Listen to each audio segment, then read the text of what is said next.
Kurikulum Berbasis Cinta bersama Pak Basit. Beliau adalah Kasubdit Kurikulum dan Evaluasi Direktorat KSKK Madrasah Kementerian Agama Republik Indonesia. Cinta bukan hanya rasa, tapi aksi nyata dalam pendidikan. Assalamualaikum warahmatullahi wabarakatuh. Kami berdua, saya Bunda Beni, Saya Zakia Izzatin, akan berbincang senang di acara Bimbaba, bincang bareng dengan Pak Basit. Halo Pak Basit, apa kabar? Alhamdulillah, kabar baik, Bunda Penny. Alhamdulillah. Selamat datang di Madrasah Aliyah Negeri 1 Gerobokan Bapak. Hari ini kita akan berbincang-bincang dengan Bapak terkait dengan kurikulum berbasis cinta. Oke. Ke Jakarta naik kereta, singgah Semarang untuk transit. hati berbunga penuh bahagia Karena berjumpa dengan Pak Basit. Nah, pertama-tama nih Pak, konsep kurikulum berbasis cinta itu kan terdengar kayak oase di tengah gurun pendidikan kita yang kadang terasa kering. Bisa diceritain Pak, sebenarnya konsepnya seperti apa sih kurikulum berbasis cinta itu? Oke, baik, makasih Bunda Penny, kemudian Kak Zaki. Kurikulum berbasis cinta hadir memang di tengah kekeringan ya, situasi pendidikan hari ini. Kalau kita lihat kan semangat competitiveness-nya, semangat berkompetisi murid-murid kita untuk mencapai cita-citanya, untuk mengejar prestasi di berbagai lomba, baik semuanya ya, akademik non akademik. Ada hal yang kemudian menyebabkan anak-anak kita muncul jiwanya persaingan yang kemudian dalam tanda kutip itu kemudian bisa jadi negatif, karena di pikiran mereka bagaimana mengalahkan ya. Aku harus menang, orang lain harus kalah. Maka itu salah satunya yang kemudian kita coba hadirkan melalui kurikulum berbasis cinta. Bagaimana kemudian kita mengedepankan agar apapun yang dilakukan oleh anak kita itu bagian dari mencintai ilmunya. Apapun yang dilakukan oleh anak kita dalam berlomba, bahwa pada dasarnya mereka sama-sama anak-anak bangsa. Kemudian juga ada kekhawatiran Pak Menteri kita terkait dengan isu-isu tentang kemanusiaan, baik global maupun nasional ya. Di global umpamanya bagaimana dengan Gaza, kemudian hari ini kita lihat juga beberapa isu-isu aktual terkait dengan dehumanisasi ya, bagaimana kemudian penduduk dunia ini hidup tidak dengan rasa kedamaian. Itu diantaranya termasuk juga isu lingkungan ya, isu lingkungan di mana hari ini tentu bumi yang betapa cepatnya perubahan iklim yang ternyata itu salah satu persoalannya adalah bagaimana kemudian kita tidak bisa hidup berdampingan dengan lingkungan. Itu diantaranya. Lagi ya? Pak Basit, kalau dengar kurikulum cinta, banyak yang mikir, wah teori aja nih. Tapi sebenarnya dalam kehidupan sehari-hari, bentuk konkretnya tuh kayak gimana sih Pak? Ya, ya betul ya. Kalau kita sebenarnya kurikulum berbasis cinta ini sebenarnya sudah banyak diimplementasikan oleh madrasah ya, oleh guru, oleh murid-murid kita. Contohnya banyak ya, di madrasah sekarang ini banyak sekali kegiatan-kegiatan bagaimana umpamanya tentang cinta kepada Allah dan Rasulnya. Madrasah banyak menyelenggarakan sholat sunnah duha, melafalkan asmaul husna sebelum belajar, melantun sholawat. Kan itu sebenarnya bagian dari praktek dari cinta, gitu. Tapi ada yang dilupakan oleh madrasah, oleh guru-guru, oleh murid-murid kita, bahwa apa yang sudah dilaksanakan itulah cinta sebenarnya.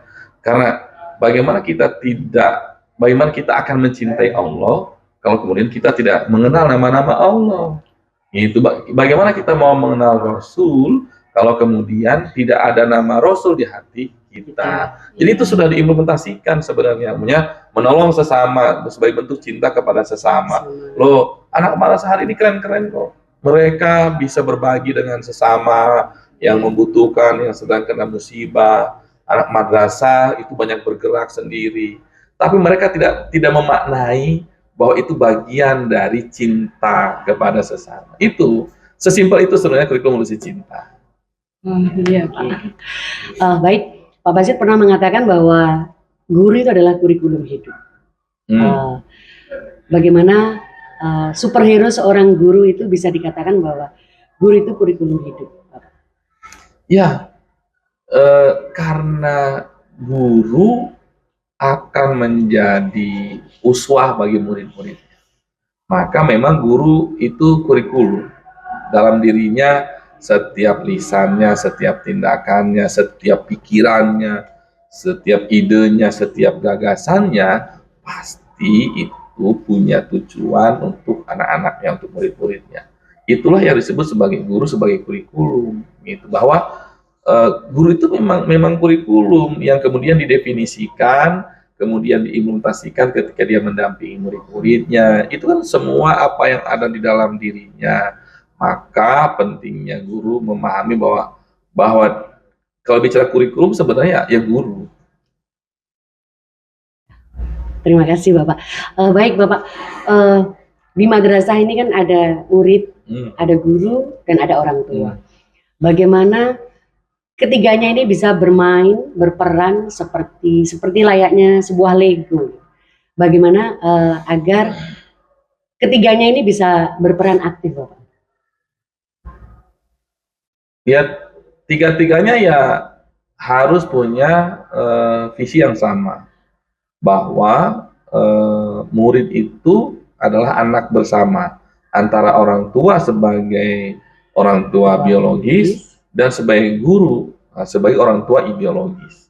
Maka harus punya peran yang sama mendampingi anak-anaknya. Kalau ditanya bagaimana peranannya, semua tentu memiliki porsi masing-masing, mempunyai tugas dan fungsi masing-masing. Tentu guru mendampingi muridnya selama di madrasah.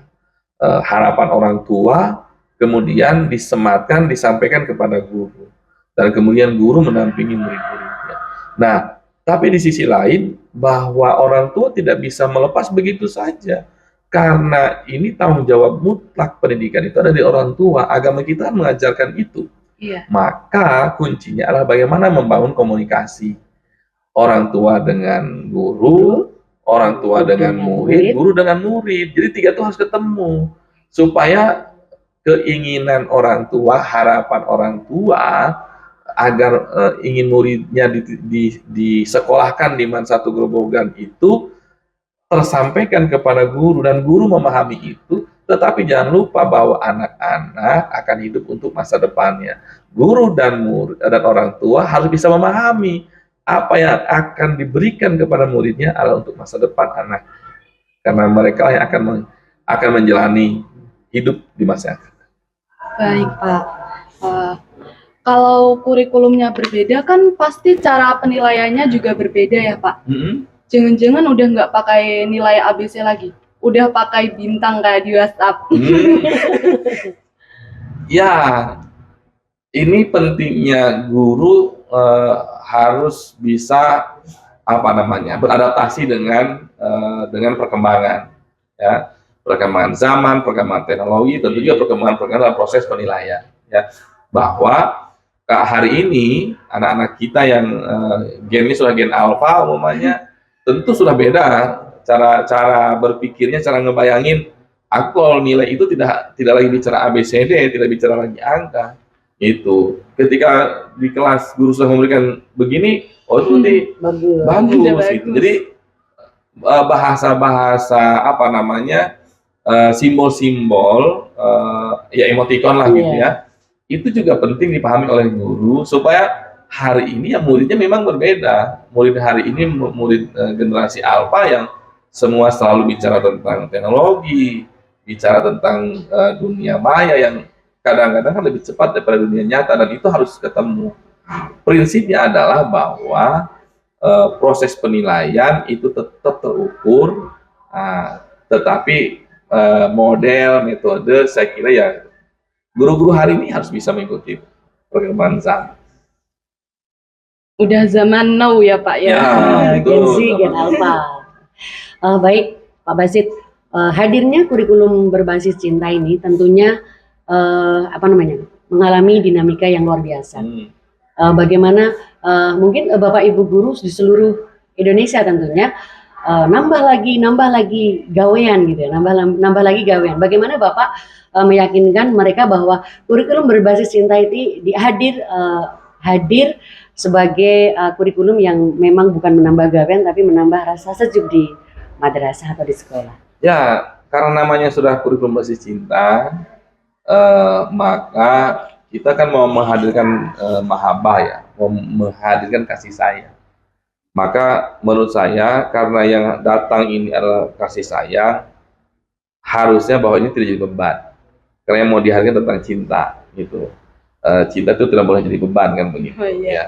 Jadi maka akan dijalani dengan penuh sepenuh hati gitu kan. Karena yang datangnya cinta gitu. Nah, tetapi memang itu dinamika. Menurut saya wajar-wajar saja. Sesuatu yang baru yang dihadirkan oleh Kementerian Agama itu pasti punya challenge, punya tantangan, dan kami meyakini bahwa itu berproses dan itu bagian dari dinamika. Tapi poinnya adalah kami hadir membawa cinta. Maka tentu penolakan paling seburuk-buruk penolakan pun kalau yang datangnya cinta, saya kira tidak akan jauh lah. Oke. Hal-hal yang indah pasti yang diberikan. Karena itu cinta. Cinta. Untuk aksi nyata dari cinta sendiri ya Pak. Ada teman saya, dia tuh sama-sama siswa ya Pak. Oke. Dia itu sering banget terlambat, sama sering berantakin kelas. Untuk persoalan ini gimana sih pendekatan cinta ini tuh bekerja? Sama kayak dia tuh bagaimana bentuknya dalam penyelesaian masalah?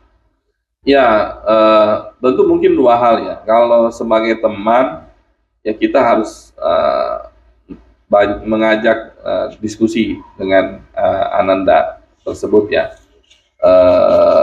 Bisa jadi kan yang bersangkutan bisa jadi, walaupun mungkin belum tentu ya, merasa ingin diperhatikan. Kadang-kadang ada murid yang melakukan tindakan di luar kebiasaan, itu sebenarnya hanya ingin diperhatikan. Gitu, hanya oleh temannya, gitu, bukan oleh gurunya. Biasanya hanya temannya, gitu. Nah itu bisa saja dilakukan oleh temannya. Jadi kita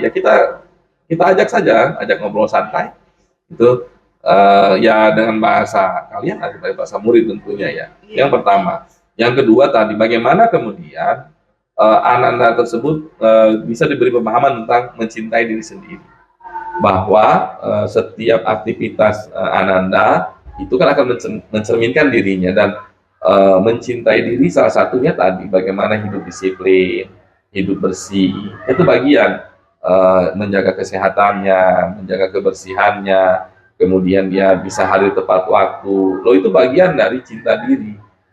Itu yang akan mematangkan dirinya, memahami tentang dirinya itu ya itu. Dan itu butuh semua pihak tadi. Mungkin saja tadi kita tadi ya, persoalan guru dan orang tua. Nah itu yang harus ketemu di situ, karena kadang juga ada persoalan di luar yang kemudian dibawa ke sekolah. Tapi memang dunia anak sekarang kan begitu. Iya Pak. Gitu.